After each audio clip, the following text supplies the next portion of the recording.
Ya, sebagai bukti kalian hadir di perkuliahan Bapak, kemudian asistensi dan kuliah eksperimen fisika. Nah, karena eksperimen fisika itu tidak jadi eksperimen fisika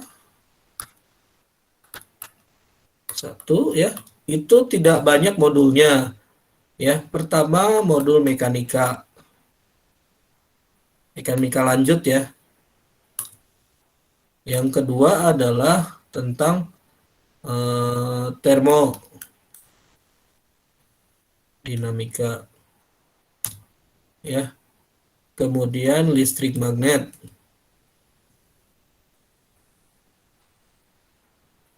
Kemudian apa lagi?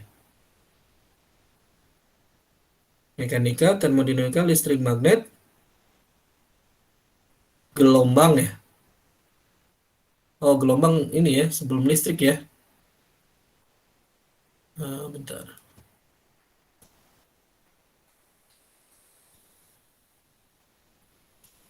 Gelombang dan optik. Kemudian apa lagi? Tentang ya, listrik magnet. Yang terakhir adalah tentang fisika modern. Oke ya, ini ya yang akan menjadi eksperimen fisika 1. Nah, harusnya MPLF 2 itu ada sebagian yang menjadi asisten eksperimen fisika 1. Tapi mungkin nanti Bapak yang akan pilih mereka. Gitu ya. Nah, nanti modulnya adalah, tadi kan ada mekanika ya, mekanika lanjut. Nah, mekanika lanjut itu topiknya adalah mekanika lanjut atau aplikasi mekanika lanjut pada olahraga. Ya, sudah kalian lakukan kan ya ini ya, semester lalu ya, pada pengambilan MPDF ya. Yang lari itu udah belum? Belum, Pak. Belum, Bapak. Mengambil data pada olahraga sport lari cepat sprint. Belum ya? Belum, Pak. Belum, Pak. Belum. Ini aplikasinya itu bisa pada sprinter ya. Kedua adalah balap sepeda ya.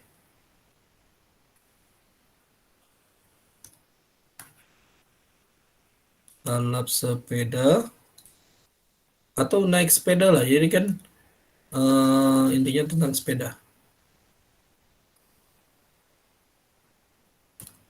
Jadi ketika kita membuai sepeda gitu ya, kita akan memberikan perubahan gaya dari potensial kaki kita menekan ya. Jadi kita muter misalnya, inilah posisi pedal. Ketika kita turunkan, maka posisi badan atau posisi kaki itu memberikan gaya memberikan torsi.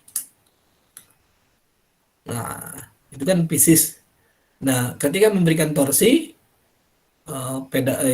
gearnya memutar ban yang besar, dan dia memberikan gaya ke sepeda agar sepeda bergerak dan orangnya juga bergerak. Nah, fisis seperti itulah yang kita cari sekarang tentang sepeda. Apalagi kira-kira? Panjat tebing. Apalagi kira-kira? Badminton.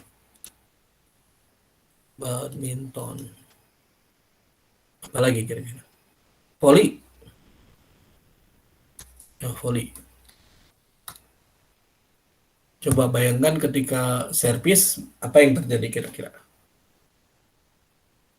Lempar, pukul, gitu ya. Apa yang terjadi pada itu? Pada bola. Ini anggaplah tangan gitu ya. Tangan dengan massa tertentu, M-nya kecil, sedangkan voli massanya besar, anggaplah gitu. Ketika dipukul maka terjadi impuls. Nah, kita akan seperti itu. Ya, itu yang pertama. Yang kedua apa? Termodinamika, gelombang optik, listrik magnet. Ya,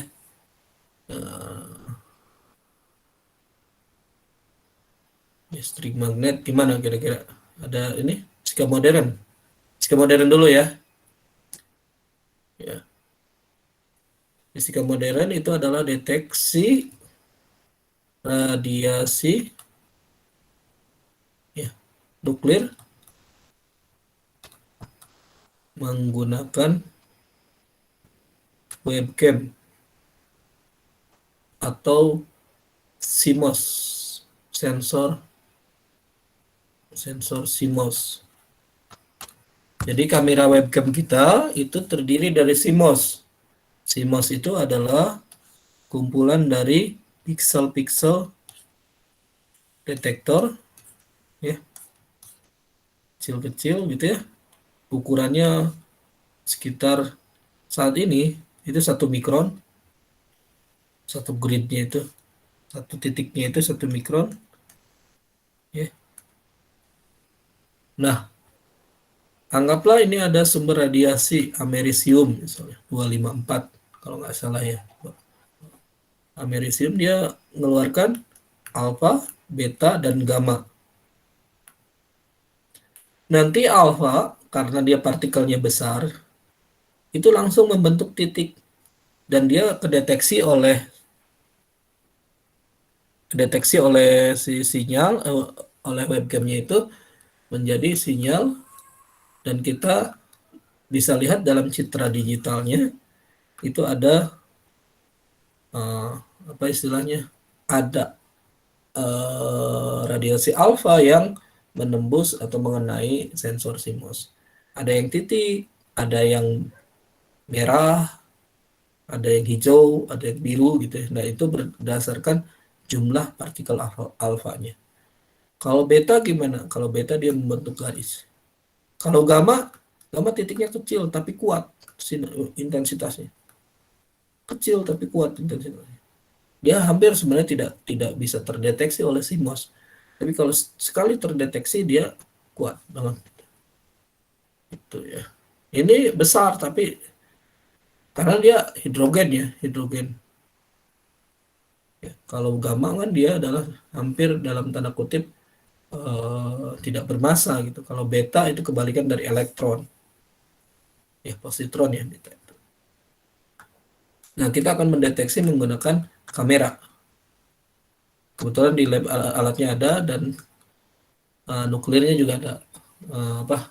Radiasi nuklirnya ada amerisium, apa lagi? Bapak lupa. Termasuk ini ada uranium, ada beberapa ya. Ada uranium, kadmium, dan beberapa. Ada 5 kalau nggak salah jenis. Ada yang amerisium juga ada yang kuat, ada yang lemah. Nah, nanti kita akan hitung.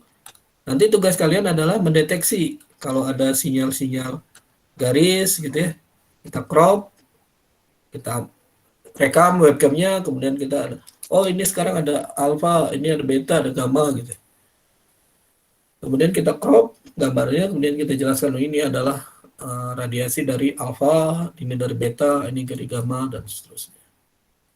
Itu ya modul kedua ya. Nanti modul pertama ini aplikasi mekanika lanjut pada olahraga, radiasi nuklir menggunakan webcam. Apalagi kira-kira mau apa lagi kira-kira? Gelombang dan optik.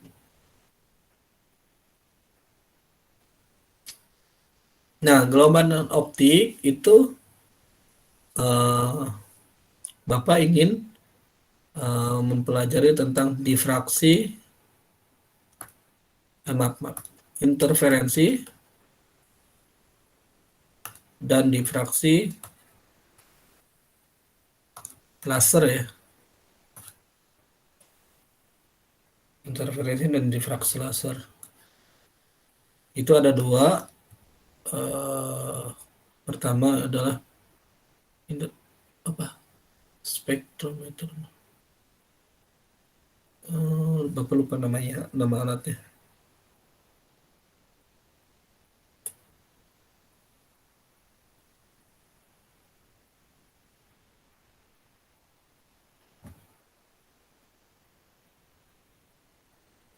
Spektroskopi, ya, spektroskopi, prisma, ya, atau lupa ya, apa namanya ya? Oh ya, difraksi kisi oleh laser. Yang kedua adalah spektroskopi ultraviolet dan visible. Kita ada alatnya ini. Satu lagi adalah spektroskopi Michelson-Morley. Ini berkaitan dengan gelombang. Nah, Michelson-Morley nanti membuktikan bahwa gelombang itu atau cahaya itu menjalar bebas di ruang vakum, gitu ya. Tidak ada ether yang menghubungkan antara satu atom dengan atom yang lain atau yang mengisi ruang kosong di dalam vakum, gitu. Difraksi kisi ini membuktikan bahwa cahaya sebagai gelombang difraksi kisi oleh laser. Ya, kalau spektroskopi ini adalah difraksi untuk membuktikan bahwa cahaya matahari atau cahaya itu terdiri dari spektrum yang lebar, bukan hanya satu gelombang. Kalau laser kan hanya satu gelombang ya. Kalau cahaya itu terdiri dari suatu yang lebar, mulai dari radio sampai ke sinar gamma. Oke, ada lagi pertanyaan? Mau lagi? Ini baru berapa? Baru 3 ya. Nah, yang keempat ya. Ini 3. Ini 2. Ini 1. Nah, yang keempat itu adalah tentang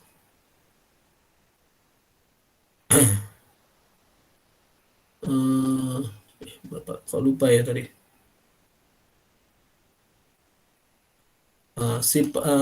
Mengukur sifat magnet permanen. Ya. Jadi magnet itu kalau di sifat magnetnya. Jadi magnet itu dipengaruhi oleh suhu dan jenis bahan. Ya. Saat ini magnet permanen terbaik itu berbasis neodymium. Neodymium atau disebutnya adalah Nd. Neodymium. Sangat bagus sekali. Dia gabungan dari besi, neodymium, kemudian ada sedikit kobalt dan yang lain-lain, tapi intinya adalah dia bergantung dari jenis bahan. Nah, magnet ini yang akan kita coba, kita ubah suhunya. Ternyata nanti jika suhunya makin tinggi, maka si magnet permanen tadi akan kehilangan sifat magnetiknya. Ya, sifat ferromagnetiknya menjadi diamagnetik atau paramagnetik. Maaf, menjadi paramagnetik. Ya, dia akan bisa jadi magnet lagi kalau ada magnet luar, tapi ya jadi hilang gitu. Nah, namanya adalah suhu Curie. Nah, itu kita akan mencari suhu Curie, suhu di mana magnet kehilangan sifat permanennya. Gitu. Eksperimennya mudah, hanya menggunakan smartphone dan termometer gitu. Jadi bisa kita lakukan di rumah. Ini yang keempat, maksimum 5 aja ya. Atau mau 10? Ya, gimana? Mau 10? 5 cukup nggak? 4 Cukup, cukup, Pak. 5 5 cukup? cukup, Pak. Ada yang nyebut 5 ya, alhamdulillah. Aduh. Nah, pertama make aplikasi fisika modern udah, mekanika lanjut udah, listrik magnet sudah, gelombang magnet. Nah, termodinamika, nah ini apa nih? Kira-kira untuk yang termodinamika. Bapak belum punya ide nih untuk yang termodinamika. Nanti aja ya. Apa ya? Ada sih satu yang paling mudah. Kalian naik pesawat gitu ya.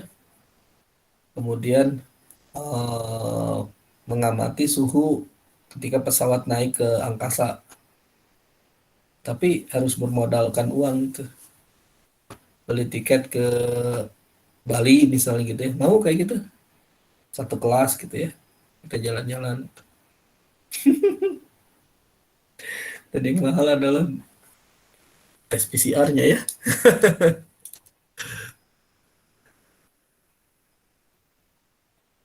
Oke, untuk yang modul 5 eh, ada beberapa sih, tapi mungkin antara 4 sampai 5 lah ya. Yang modul 5 di pending dulu. Bapak masih cari lah. Oke, 4 sampai 5 modul. Jadi nanti minggu depan misal Bapak akan kasihkan data modul 1 misalnya ya. Nanti Bapak akan buat video explainer berkaitan dengan eh, tugasnya ya, tugasnya. Jadi nanti tugasnya kira-kira akan oke, silahkan kalian menjadi sprinter atau nanti melakukan badminton misalnya. Apa yang terjadi ketika servis misalnya atau main volley misalnya. Gitu ya. Oke. Nah, deteksi radiasi nuklir nanti juga Bapak buatkan, kalau Bapak usahakan akan buatkan secepatnya.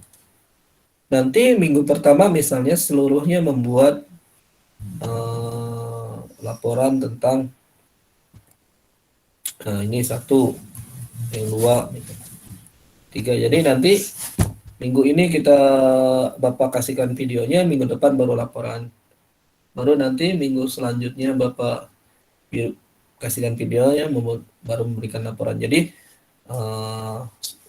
semoga nanti dalam satu semester ini selesai lah videonya. Walaupun tidak terlalu banyak ya. Intinya adalah gambaran tentang alat labnya kayak gimana gitu dan oke, tidak terlalu banyak mungkin ya videonya atau tugasnya. Jadi nanti di tengah semester juga mungkin sudah beres perkuliahannya. Tapi nanti tetap daftar hadir diisi semaksimal mungkin ya. Biar ada alasan Bapak memberikan nilai lah ya. Oke, itu aja yang eksperimen fisika dasar. Oke, eksperimen fisika lanjut. Oke, ada pertanyaan nggak? Atau mau ada ide untuk eksperimen? Oh iya, mana ini?